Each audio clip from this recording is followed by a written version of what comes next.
All right, let's go ahead and call our meeting to order for the Erie Land Bank for November 18th. And I would like to start off by asking for an approval of the agenda and a review of the minutes from our September 16th meeting. So moved. Chuck, I'm good. Second. Chuck, All right. we're going to be working hard this meeting, I guess. Yeah, So, not a lot of I see options that. here, so. Okay, all in favor? Aye. Aye. Okay, takes us to our finance report. April. So in your packet, you have the balance sheet, and as of October 31st, it was showing that we had just under $64,000 in the checking. Accounts receivable was showing a little over $20,000. That was the reimbursement for the end of September that we were waiting for from the Erie County Land Bank at that time. The profit and loss is the next page you'll see. It is showing currently a negative $27,000 operating net income. That is one, waiting for the reimbursement for the end of September, and we had two large property acquisitions that totaled about $40,000 that we had paid out of the checking account because we had that discretionary money to use while we waited for reimbursement. And then that had been submitted just last week prior to the Erie County Land Bank board meeting. The page after that is the check detail for all the checks that were dispersed for October. And then you'll see, so the John Knox Esquire and the Stephen Hutzelman were two different attorneys that had handled property acquisitions that we did in October. And then the page after that is our budget versus actual.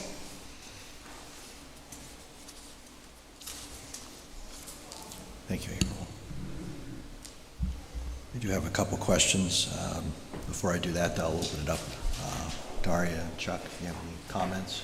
I guess just a question on the checks. So, for example, the one to John Knox is high, obviously. I assume that's not just legal fees, that's the entire... That was just compensation that we were required to pay Okay, understood. for the valuation of the property. Got it. So the one for Hutzelman is, so the one to Hutzelman is just compensation based upon the assessed value, and it's the remainder of the funds due to the owner of the property less the taxes and other lien holders who are on the property. And then the John Knox one is due to the valuation placed on 2708 Downing by the Board of View associated with the condemnation action by the Redevelopment Authority. So that's the value of $25,000 and change plus the agreed upon $4,000 in legal fees that we are under statute responsible to pay back to Attorney Knox. Got it. Thank you. Thank you. So that compensation, what line item, I'm looking at the P&L year to date. What will we be paying that out of? Would be under condemnation acquisition, line item 6838. Okay.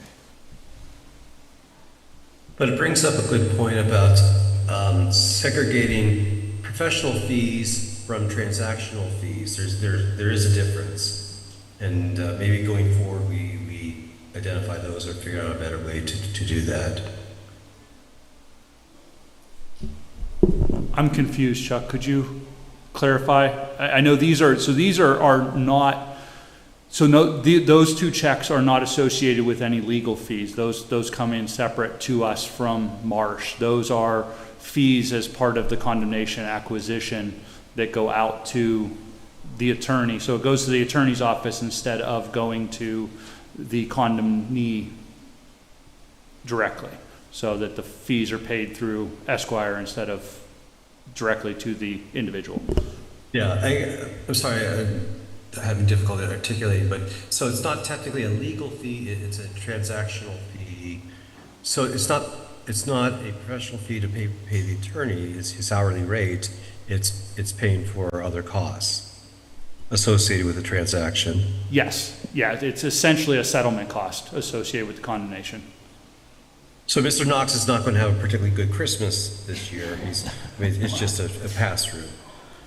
Yes, I mean, that's not saying he won't have a good Christmas, but yes. Okay. Yeah, so these are getting paid into his escrow fund and he cuts checks on it, just like any closing.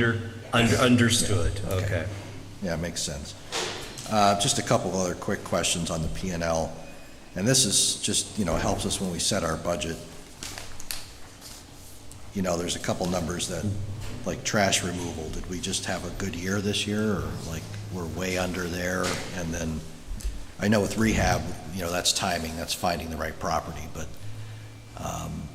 Yeah, so that one, that would be one where essentially we are still working through getting like 4 properties cleaned out for the land bank. We have, property cleanouts are a hard animal for us to identify an individual to go in and clean out, Right. especially when we're trying to rehabilitate it or put it out for sale. We want to empty as much of the contents, which in some cases is nasty, lack of a better word. So yeah, there's some properties just haven't came to that point for this fiscal year, so we'll have some more essentially, invoices coming in. And yes.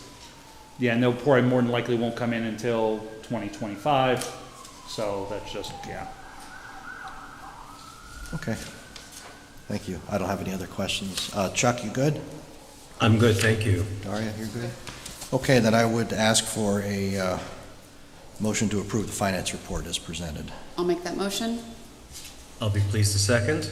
All in favor? Aye. Aye. Aye. Motion carries. That takes us to citizens' comments. And I know we had one visitor planning to speak today. So at this time, if there are any citizens wishing to be heard, please come on up. Yep. Mr. Chair, Ms. Devlin, twice today. Thank you for having us here, Habitat for Humanity. I'm Dr. Roche Vermaak, I'm the Executive Director. And we're trying to see how we can work with the city, especially the City Land Bank. We always need new properties to build on. We have done 77 builds over the last 31 years. We are building house number 78. Of those 77, 73 have been in the city of Erie. And we are escalating the number of builds we are doing, looking at 3 to 4 a year. And that means that we need new properties to build on. And ideally it would be a 40-foot. But if the city has any 32 feet that are adjacent, we can always combine it and build over 2 lots. And I've met with Mr. Groner, I've met with Mr. Snippet, and really trying to get Habitat really on the agenda of the city. One of the reasons being is those 77 or 73 lots within the city were generating a minuscule amount of property taxes for the city and county because they were empty. And now that we've built on them, the ones that the letter has expired, just in the past 5 years, we've paid $378,000 in property taxes, which is significantly more than when those lots would just be empty.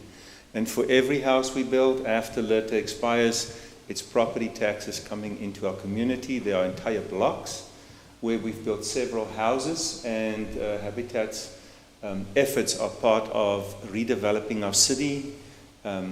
We struggle with blighted homes. It's too expensive to rehabilitate them.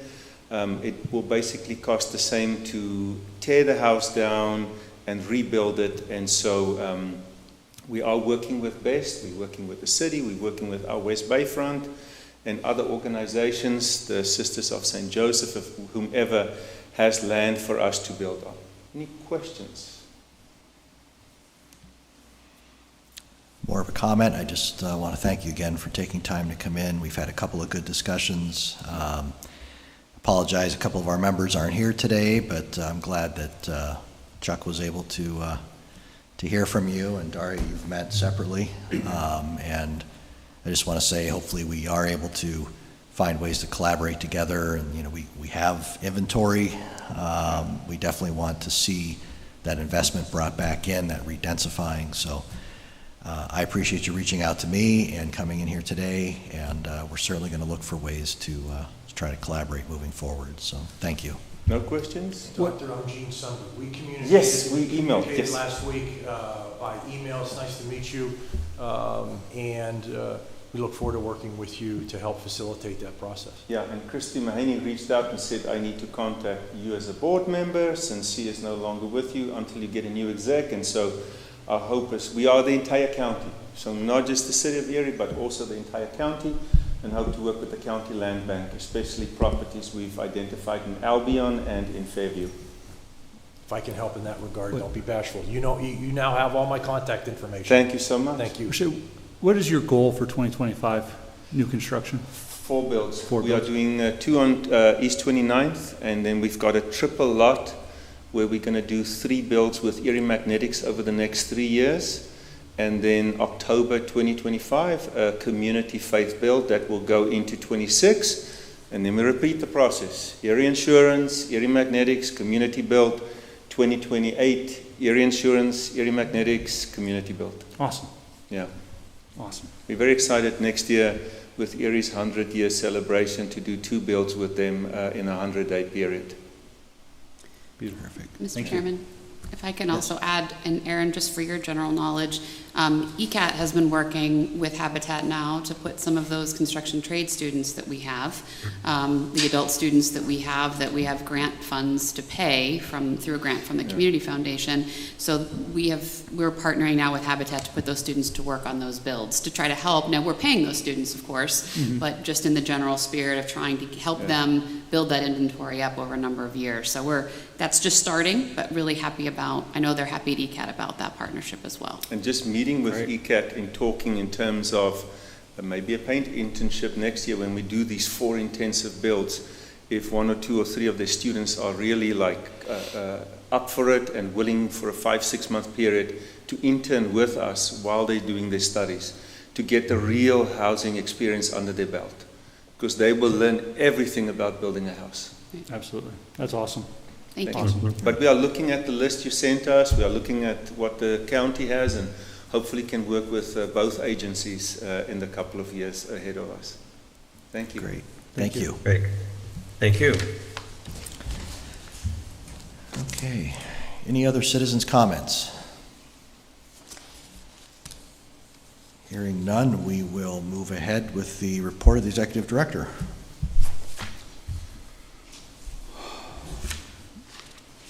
I know I had something to tell you, and it's on my notepad back in my office. So Well, how about if you... I'm going to send you out a board memo after the meeting today and follow up on that. I know we gave a presentation at the PARA conference in Erie at the end of October.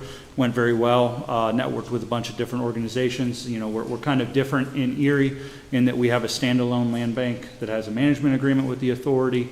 Whereas a lot of other land banks coming online right now across the state are utilizing the amendment to the legislation, which allows a redevelopment authority to create a land bank internally. So, you know, just kind of some different things there, some conversations during some networking meetings and such as far as just the way we do it. You know, a lot of questions on whether we would ever combine, and I don't feel that would ever be in the best interest of the city. So, you know, but certainly, you know, some of the practices that we have done that other land banks, you know, are still just trying to get their policies and procedures up and running. So, you know, shared some best practices, some lessons learned, and you know, we'll look forward to continuing to connect and network and help others build. So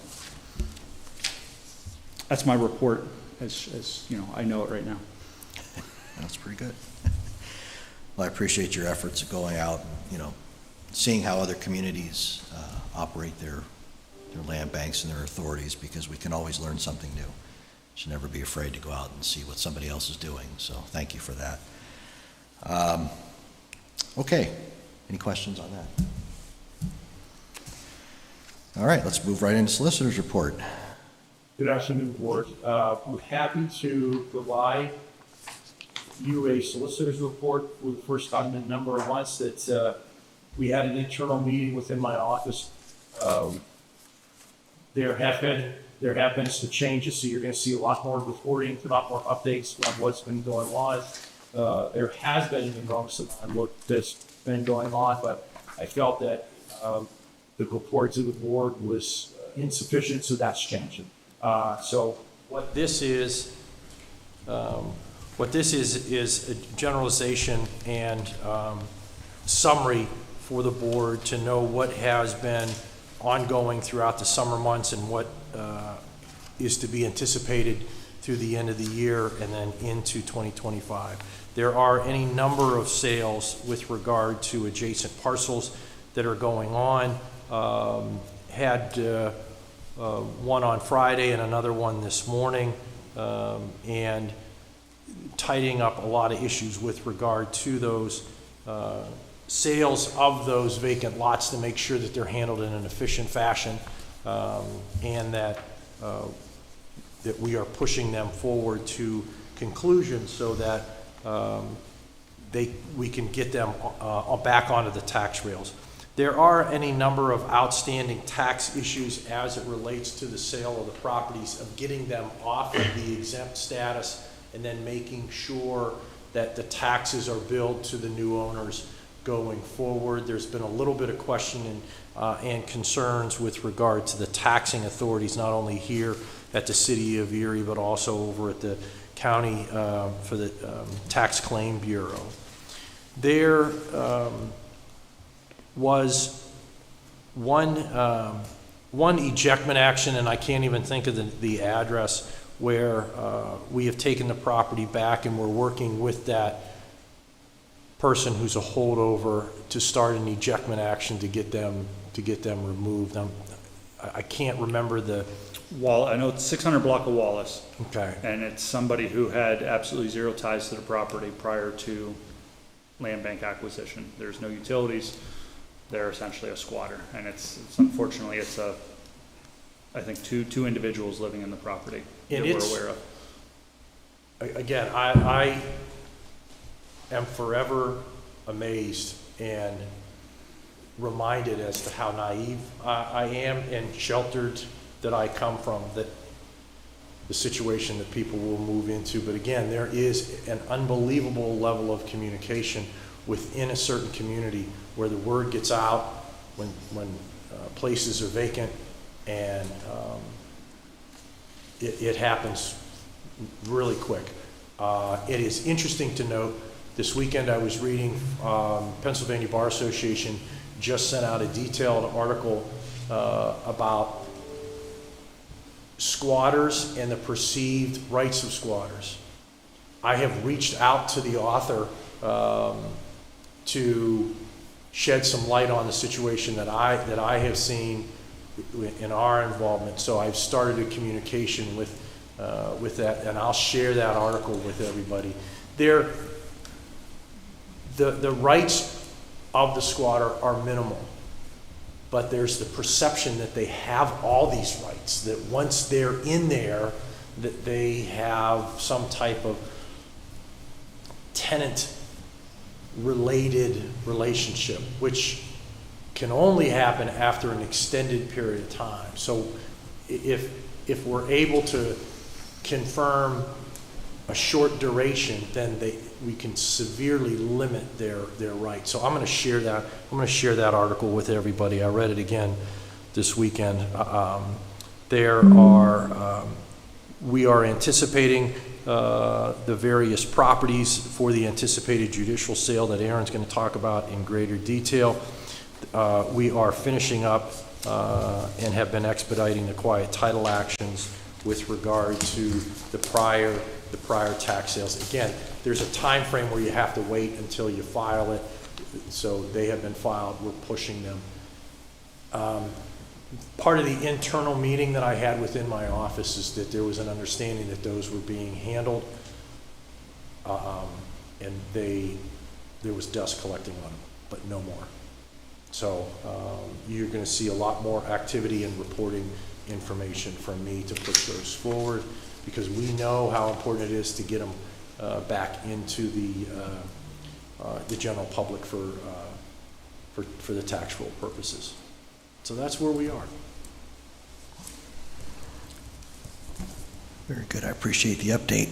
Look forward to reading that article too. Thank you. It's Yes, fascinating how it's not just an Erie problem, it's a Yeah. national problem, and I don't quite understand, where you make that jump from, entering a property like that to thinking that you have some sort of tenant relationship. There's no compensation, there's no Right. exchange, and I'm just wondering, it's quite a leap. So I look forward to reading that.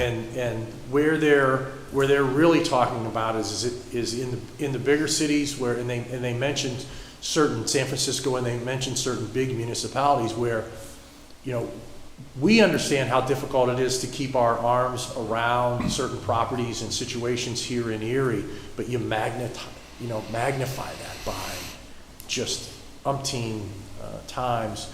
But it was a nice outline for me to see and to be able to share with Aaron and his staff to show how important it is to be diligent with regard to these properties, because that really limits their perception. And I've also run into situations at the district justice level.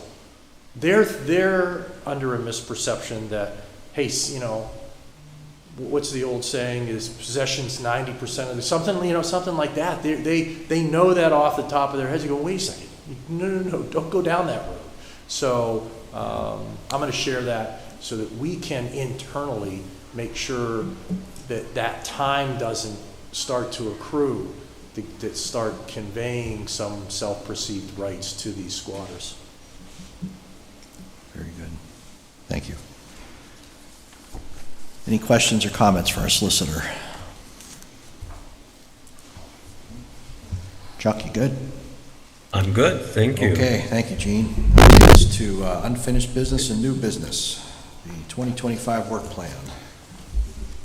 All right, so in front of you is the 2025 work plan, and I will do my best to reiterate the kind words given by the Erie County Land Bank Board, the governance board, in relation to the Erie Land Bank's operation. So if the board is aware, I've put together a pretty substantial ask for 2025 to the Erie County Land Bank Board, which included a mix of funding, use of Act 152 funds, some ARPA blight mitigation funds for some additional demolition due to the decrease in Act 152 funds, but also a substantial ask from the Erie County Land Bank as far as the gaming revenue funds.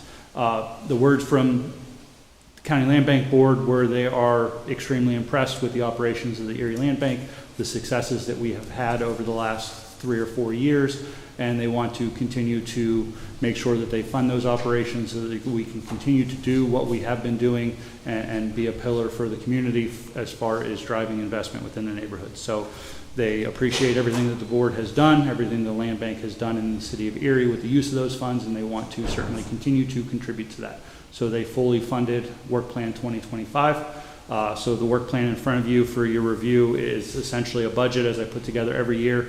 For the work plan, it's kind of turned into a grant. Erie County Land Bank has granted us the $500,000 for us to distribute as part of what was proposed to those. So this is kind of the more intense breakdown of what was provided to you 2 months ago, just kind of outline where the money will fall as far as expenses for that work plan associated with those property acquisitions.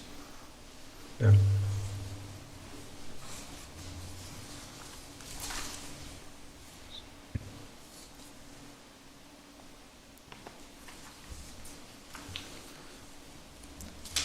I will say, as going through this, just one line item, and I hope December to have something for you. There's $25,000 under demolition. It's not essentially for demolition of properties, but I have a proposal to put in front of the board with the use of this funds kind of as a pilot program for some other identified issues that we have in the Erie community as kind of a grant, some seed money to gain some data as we look to get other funders to put money toward a program. So I'm going to work with Kendra, who's helped me over the last month with that program, and we'll have that for the board in December. So you don't need us to approve anything today then, right? We're going to approve these budgets next month, or? Well, I guess it depends. So historically, we've approved the land bank budget in November, so that then I can roll any of the adjustments to the operating fund as far as administrative costs into the redevelopment authority budget for December. It just makes everything a little bit cleaner on my end and April's end for the redevelopment authority budget to kind of have an understanding of how much administrative cost is coming into the authority from the land bank.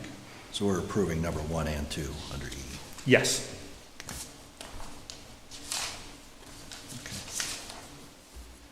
Before we call for that vote, I want to second what you're saying. I've had some good conversations with folks at the county, and that's a testament to the good work that you guys are doing. Also, our work on the board. It's been a good year. It's been a good couple of years for that matter. And it's always nice when the work is recognized. And so they expressed a similar viewpoint to me. And so I want to thank you and your team and Gene for all the work that you do. And let's keep it going in the new year. Thank you. So, before we call the vote to approve this, any other comments?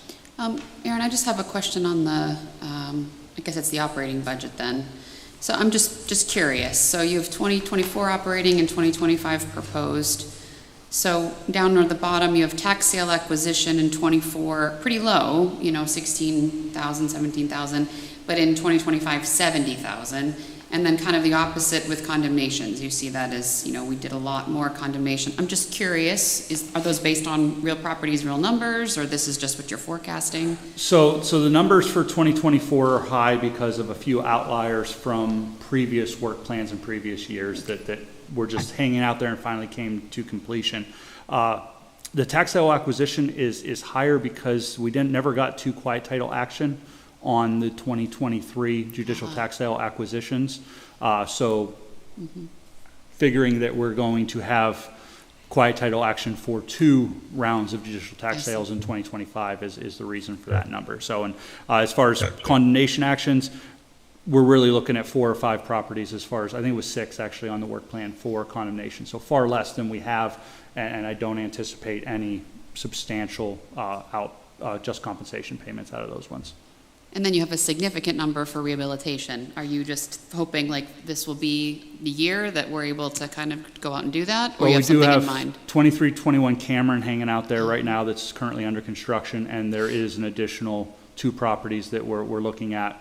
One needs cleaned out so we can further evaluate it, but there's a couple that are in decent shape that hopefully we'll be able to, after Cameron's done, and if it's successful, as we hope, that we'll be able to move forward with some of the proceeds from that one and some of the other rehabilitation funds. Great, thank you.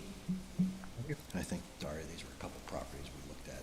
Was it last month? Yeah, and I missed the last Yeah, meeting, so I it, apologize. there's a couple that I think are good candidates. Great. So. Great, thank you. Okay, if there are no other questions or comments, then I would ask for a motion to approve number 1, the 2025 Land Bank Work Plan, number 2, the 2025 Land Bank Operating Budget. I'll move to approve them both. I'll second that motion. Thank you. All in favor? Aye. Aye. Aye. None opposed. Takes us to number 3, the judicial tax sale. All right, so I provided a list for the board. Don't really need any, we did get approved. I'm going to need a motion on this just to authorize us to take the checks down to the judicial tax sale. There's 21 properties listed. The only one that is not, and I would ask for an amendment to the list to add 1602 Parade Street, which the Redevelopment Authority Board authorized conduit sales agreement to come to the land bank to acquire it on their behalf. Some conversations were discussed between the county redevelopment authority and their work on brownfields to assist with the brownfield remediation of 1602 Parade Street. So the authority is asking that the land bank acquire that one on their behalf as well. So total out of this list of essentially 22 properties, 8 of those will be acquired on behalf of the redevelopment authority, and the rest are acquired for the Erie Land Bank's work plan for 2025.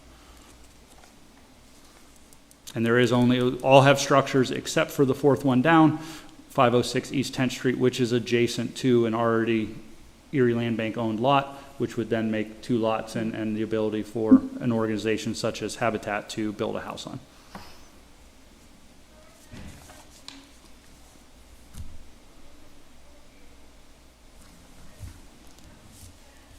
What project is 1602 tied to? 1602 Parade is the old Legler plating building. Oh, yeah. Right Okay, next I to remember. Newman Brothers. Yep. I remember now. Thank you. I can send the board out the pictures of the property. It is I remember now. I think you gave a not presentation on it. salvageable, yeah. So, Yeah. This is probably such a stupid question, so I apologize, but one of the owners of one of the properties is the redevelopment authority? yes. So it was a property the redevelopment authority acquired through condemnation. However, it was deed in lieu of condemnation. I'm sorry, I misspoke. Deed in lieu of condemnation. However, we didn't have the time to satisfy or ask for exoneration of the taxes through the taxing bodies prior to the sale. So it became the point, it was easier for the land bank to option the property and then go through it that way without having to go, because there was no way we were going to do it, and we would end up losing it at judicial tax sale if we did not. So, and there's been some change in leadership over at the tax claim office, so some of the things that prior administrations allowed us to do, they kind of held tight to the letter of the law. So, Okay, thank you. All right, then I would ask for a motion to approve the 2024 judicial tax sale list with the amendment of adding 1602 Parade Street. I'll be happy to make that motion. Thank you. Second? All in favor? Aye. Aye. Aye. None opposed, motion carries. Thank you. Takes us to number 4, vacant lot sales. Looks like we've got quite a few on the list this month. yeah, so we've been compiling some, as we work through trying to get some things going with Kyle on board now as the blighted project manager for the authority and behalf of the land bank. He's been able to go through and pull some of these out. So these are some proposals that we've had in, some of them for a little bit, some we just received. I can walk through each of them individually or just answer questions on certain ones, whatever the board feels. I think it'd be good if we spent a couple minutes on each, even though I read through them, but let's make sure we all are seeing the same thing here. So, All right, so the first one, property located at 947 East 21st Street. We have a side lot owner at 950 East 21st Street who would like to purchase it for $500, plans to build a house.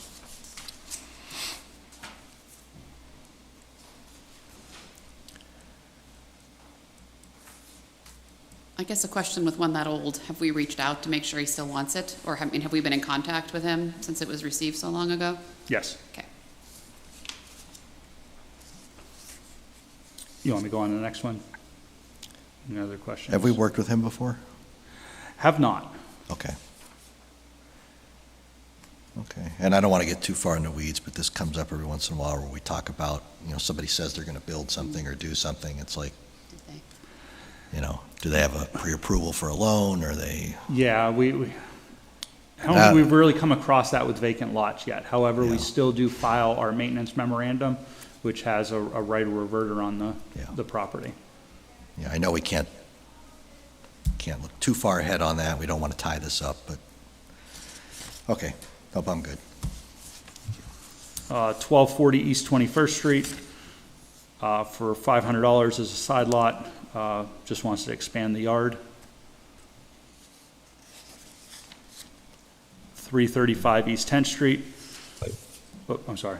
You want me one at a time, or?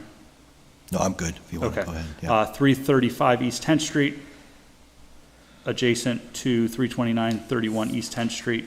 So another $750 as a side yard. 333 East 24th Street. They own, so it's going to be a side yard to a rental property that is owned. They, of course, don't live next door, but they own the adjacent property, so it's going to be a side yard to that property. 444 East 13th Street, again, another side lot, garden, more probably, I'm assuming, for parking for $700. And then the big one, which is 2 lots we've held for a little bit of time now, 662-64 West 4th and 658-60 West 4th Street. They're 2 lots. It's a weird situation over there with a culverted stream or storm system over there, but they own the property at 325 Poplar and would like to purchase the lots for a side yard and parking, so which is possible to a certain extent, but certainly gets these lots off of our books and into a adjoining property owner. So $500 each there. The caveat for that would be asking the board to accept $500 for 658-60 West 4th Street. Our policies and procedures for a corner lot indicates that the sales value is supposed to be half of the assessed value, which is $3,000. So it would be a $1,500 minimum purchase on that. However, we've owned these properties for, I think, about 5 years now, and this is the first legitimate offer that has come. These properties are only really useful to the adjacent property owners. There is no ability to build on these lots, so the value is minimum. And the lot, essentially, the corner lot is not as large as some of the other lots, as, you know, the corners would be. And the purchaser has a property that's contiguous? Yes, at 325 Poplar Street. So the Okay. property to the north on Poplar. I got it, yeah. And I can attest, there used to be a tributary, Cascade Run used to run through there. Okay. And as I think, and we built a couple doors down, and it was, the subsurface mitigation was a challenge at best. So I would agree that the lots are possibly unbuildable when it comes to foundation and structural issues. Aaron, I'm just curious on the 335 East 10th Street, that's, you know, an Eastside Renaissance or whatever their holding company is. So is that a rental property that Eastside Renaissance owns, and they're asking for the side lot to kind of adjoin to that? That would be my assumption, yes. Okay, okay. I had a similar question because I'm not familiar with that entity. I'm obviously familiar with That's Matt, but. one of their holding companies, I think, but Yeah, I'm making that assumption. I haven't seen that entity yet. I was just curious too, because on the back it says, is this lot adjacent to your primary residence? And they're saying yes. I suppose in the case of rental properties, it's somebody's primary residence, probably not the, The person listed, Right. yes. right.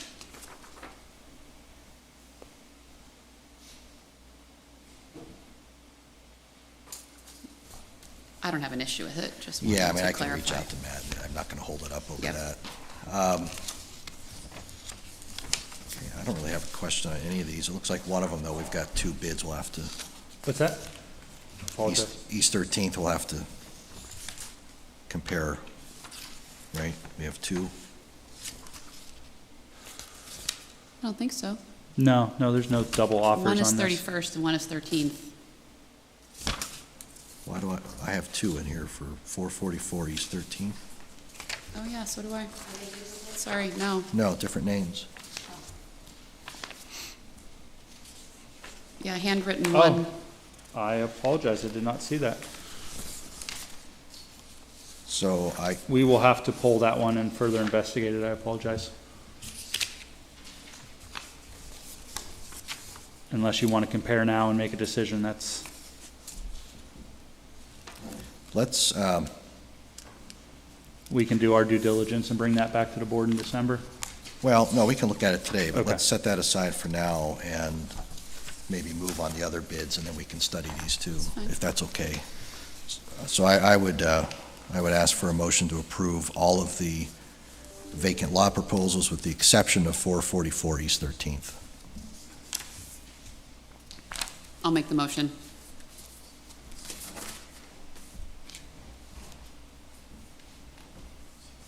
Chuck, you have any questions, or are you good? You're muted. You're muted.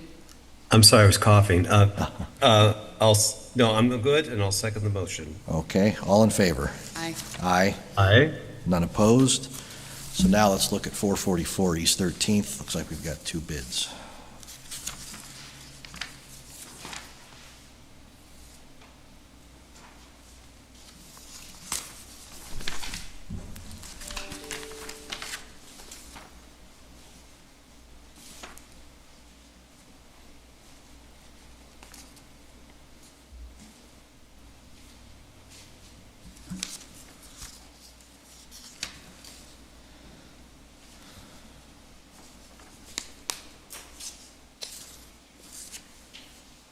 So basically, we have property owner next door and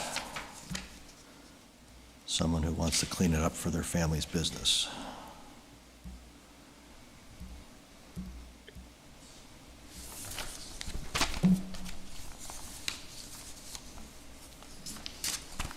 So Aaron, you said we do have right of reverters on these if they're not maintained?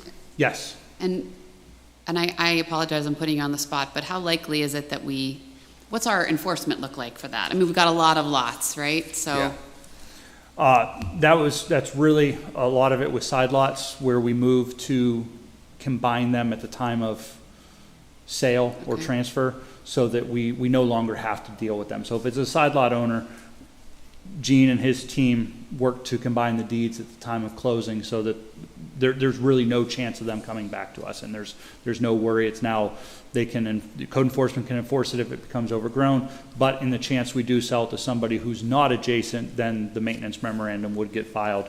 We could act upon it if it was a nuisance or for whatever reason. However, Gene can elaborate on how costly and sure. that would be, so. Yeah. Really, what we, most, 95% of them want to integrate it, so that's no longer a problem. The one I had today wants to keep it separate, and I told him, I said, hey, look, you're gonna have to maintain it, keep it in good shape, and then if this comes back up, if there's a violation, you have a right to come and take it back, so we're probably gonna give you one shot over the bow to address it, but we're reserving it, and you completely understood. Because here's why I ask, right? So one of these proposals is obviously a higher bid amount, and also it's his primary residence, so I like that. That would be my preference. But the other one raises a concern about garbage, and kind of hurting his family business. So I guess I just want to make sure that if we sell it to the homeowner, that it is then taken care of, so that the business owner's concern is also, satisfied, I guess I would say. But my preference, I guess, again, higher bid amount and also the homeowner. I think typically how we do these, that would be my preference. I agree. I always want to give the homeowner a chance first. Either name look familiar? Aaron, have we worked with either? No, neither name's familiar. I was trying to place the funeral home. I'm not familiar with that funeral home. And again, at this closing, you're right, the property owner next door, I'll make sure that we integrate it into that, but let them know, hey, look, this property's already on the radar. Yeah, So I understand that you didn't own it, so you probably didn't feel compelled to go and clean it up and mow it all the time, but it's on the radar. And so you have neighbors and businesses up and down your street that are watching this, so you need to be proactive. yeah, You don't want to hear from us agree. in a year from now.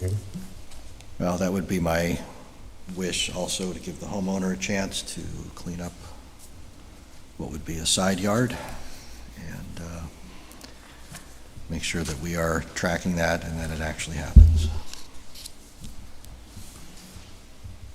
I would agree. It also gives the homeowners, it should raise the homeowner's property value by having the double lot. Yep. So possibly helping increase wealth.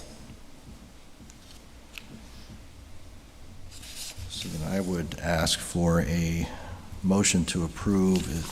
Is that Zara, the last name? Can't tell from the handwriting. Zara. I'll make the motion for Mr. Zahra Rakan. I'll second the motion. All in favor? Aye. Aye. Motion carries.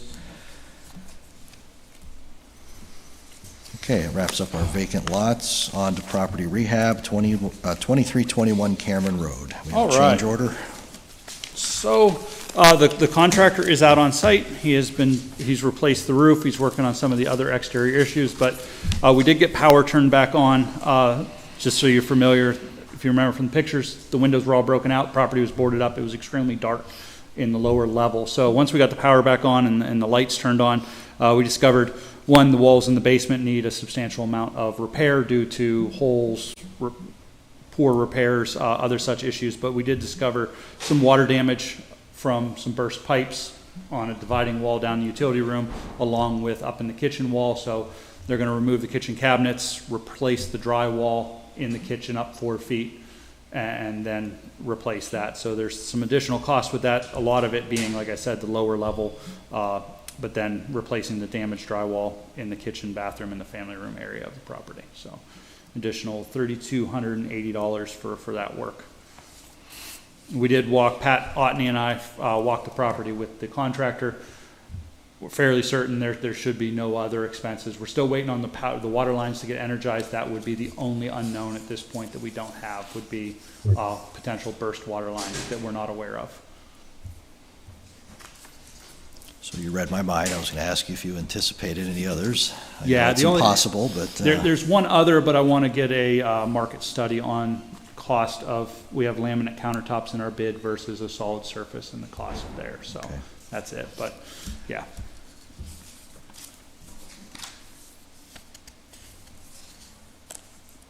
well, I think it's still a good project, good property that we're bringing back, so we don't have any issues at this time. Nope.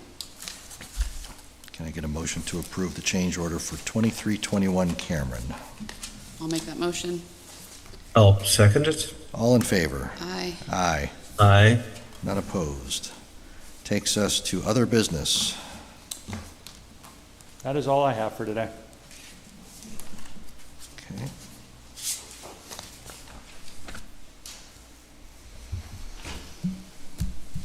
Panel, any other comments, questions? I'd like to wish Cynthia a happy birthday. Oh, And I'm sorry I'm missing the cake. well, happy birthday. I didn't know that. A little short-handed today, so thank you for the extra work, Chuck, Daria. It'll be in your paycheck. Sure. And again, I want to repeat what you said.